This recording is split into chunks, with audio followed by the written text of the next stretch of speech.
Bismillahirrahmanirrahim. Assalamualaikum warahmatullahi wabarakatuh. Sebelum memulai pembelajaran hari ini, mari sama-sama kita berdoa. Semoga apa yang kita pelajari dapat bermanfaat untuk kita semua dan kalian selalu diberikan kemudahan oleh Allah Subhanahu wa taala. Berdoa dimulai.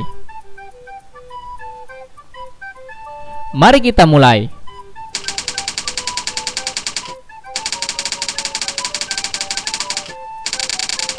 Hari ini kita akan mempelajari tema 3, tokoh dan penemu, subtema 1, penemu yang mengubah dunia, pembelajaran ketiga.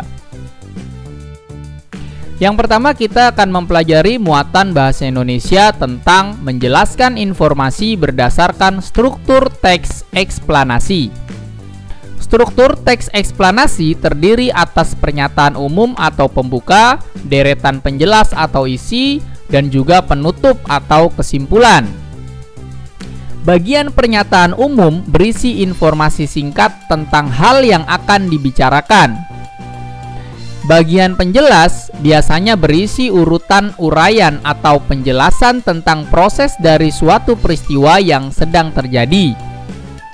Kemudian bagian penutup biasanya berisi simpulan dari teks atau dapat juga berisi pendapat penulis mengenai fenomena yang telah dijelaskan di dalam teks tersebut. Perhatikan contoh struktur teks eksplanasi berikut ini. James Watt lahir di Greenock, Skotlandia 19 Januari 1736 dan meninggal di Birmingham, Inggris 19 Agustus 1819 pada umur 83 tahun. Ia merupakan seorang insinyur besar dari Skotlandia, Britania Raya. Pada awalnya ia tertarik dengan mesin uap karena memperhatikan mesin uap buatan Newcomb yang kurang efisien. Lalu ia terus melakukan beberapa percobaan dan penelitian. Ia berhasil menciptakan mesin uap pertama yang efisien. Ternyata mesin uap ini merupakan salah satu kekuatan yang mendorong terjadinya revolusi industri, khususnya di Britania dan Eropa pada umumnya. Untuk menghargai jasanya, nama belakangnya yaitu Watt digunakan sebagai nama satuan daya, misalnya daya mesin dan daya listrik. Perhatikan baik-baik, nak. Ini ada berapa paragraf? Ada 3 paragraf. Betul, ini paragraf pertama, ini paragraf kedua, dan ini paragraf yang ketiga. Oke, perhatikan. Di paragraf pertama ini berisi tentang struktur teks apa? Pembuka, isi, atau penutup? Ya, ini berisi tentang pernyataan umum atau pembuka. Di sini menjelaskan tentang biografi atau profil James Watt terlebih dahulu. Kemudian yang kedua berisi tentang penjelasan atau isinya. Mengapa sih atau siapa James Watt? Apa yang dilakukan James Watt? Itu ada di paragraf kedua. Dan terakhir paragraf ketiga isinya tentang penutup, simpulannya. Jadi simpulannya itu James Watt ini telah melakukan percobaan mesin uap dan juga dia menemukan mesin uap yang efisien. Dan namanya itu digunakan untuk satuan daya mesin dan juga satuan daya listrik. Kalian kalau beli lampu pasti paham.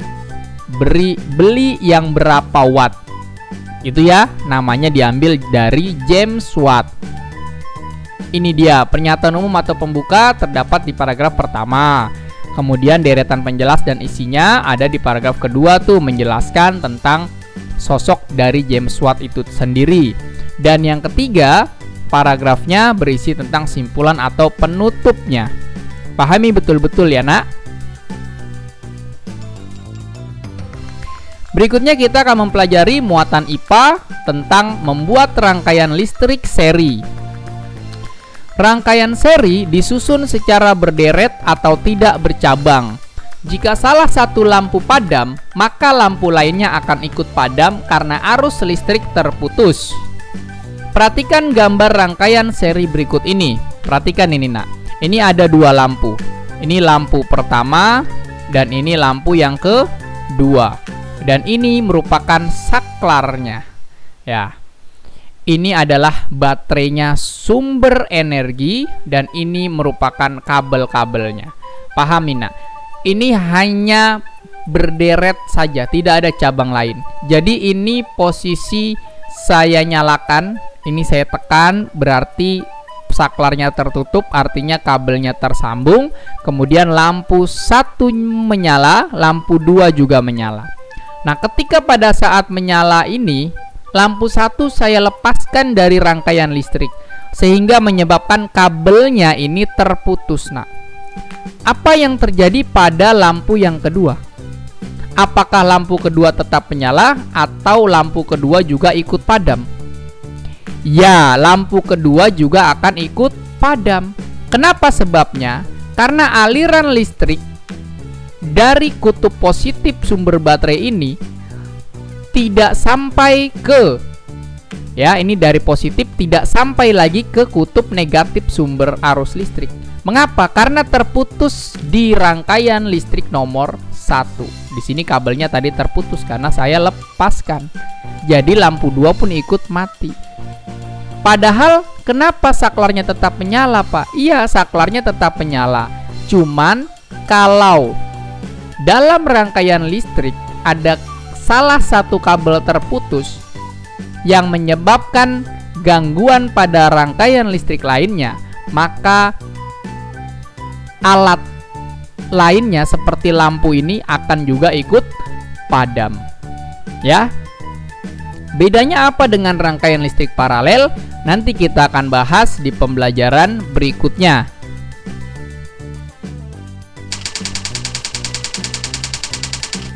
Terima kasih telah menyaksikan tayangan ini. Apabila tayangan ini kalian rasa bermanfaat, silakan bagikan kepada orang lain, karena berbagi ilmu adalah pahala. Kurang lebihnya mohon maaf. Tetap jaga kesehatan. Wassalamualaikum warahmatullahi wabarakatuh.